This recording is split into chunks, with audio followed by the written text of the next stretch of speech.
បាទថ្ងៃនេះខ្ញុំបាននឹងបង្ហាញជូននៅបាទសាច់គោ3ប្រភេទដែលនាំចូលមកពីសហរដ្ឋអាមេរិកបាទទី1មានឈ្មោះថា LA កាប៊ីបាទទី2មានឈ្មោះថា Marinade Beef ទី3 Beef Rib Eye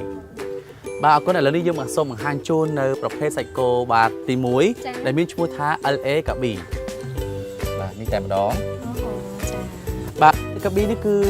ជាសាច់ប្រភេទដែលជាប់នឹងគល់បាទឆ្អឹងជំនីទីបាទ6ទី7និងទី8នៃឆ្អឹងជំនីគោហើយយើងចិតជាចំណិតប្រមាណជា7ទៅ9អ៊ីងបាទបើសិនជាយើងចំអិនទៅបាទមានរសជាតិហុយហើយផ្អែមឈ្ងុយទៀតផងបាទប្រភេទសាច់គោទី2នេះមានថា Marinade Beef បាទ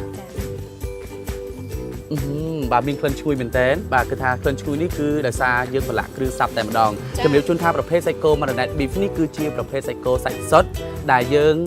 ប្រឡាក់ជាមួយនឹងបន្លែផ្លែឈើតាមបែបកូរ៉េដែលមានក្លិនឈ្ងុយឆ្ងាញ់ហើយជាពិសេសសម្រាប់យុវជនដែលអញ្ជើញជាវយកទៅគឺគ្រាន់តែចម្អិនរួចជាការសាច់តែម្ដងហើយមួយវិញទៀតជំរាបជូនដល់បងប្អូនរបស់យើងថាសម្រាប់សាច់បាទសុទ្ធនេះតែម្ដងគឺយើងជំរាបជូនថាវាឈ្ងុយហើយផ្អែមដែលយើងចម្អិនទៅគឺដោយសារយើងប្រឡាក់គ្រឿងស្រាប់ចា៎គឺគ្រឿងទាំងអស់នោះយើងនៅទីនេះតែម្ដងខ្ទឹមសខ្ទឹមបារាំងញ៉ៃស្លឹកខ្ទឹមកូរ៉េបាទផ្លែសារីផ្លែប៉ោមប្រេងល្ងម្រេចស្ករសទឹកស៊ីអ៊ីវទឹកស្កររបស់ប្រទេសកូរ៉េអរគុណឥឡូវយើងសូមបង្ហាញជូននៅប្រភេទសាច់គោចុងក្រោយគឺជាប្រភេទសាច់គោដែលមានឈ្មោះថា Beef Rib Eye បាទដែលយើងឃើញនៅលើចាននេះគឺជាចំណិតតូចដែលយើងកាត់ចេញជា2ចំណិតធំនេះតែម្ដងបាទ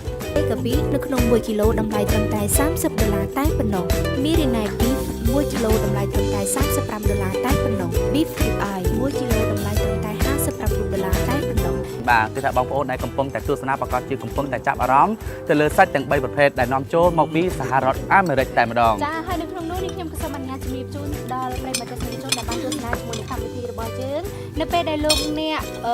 ចង់ជាវជាមួយនឹងសាច់ទាំង3ប្រភេទនេះហើយបើសិនជាលោកអ្នកជាវជាមួយនឹងសាច់ប្រភេទណាក៏ដោយចំនួន1គីឡូនៅក្នុងនោះយើងនឹងថែមចាគីមឈីគឺចំនួន200ក្រាមហើយចំនួន2គីឡូគឺយើងនឹងថែមគីមឈីចំនួន500ក្រាម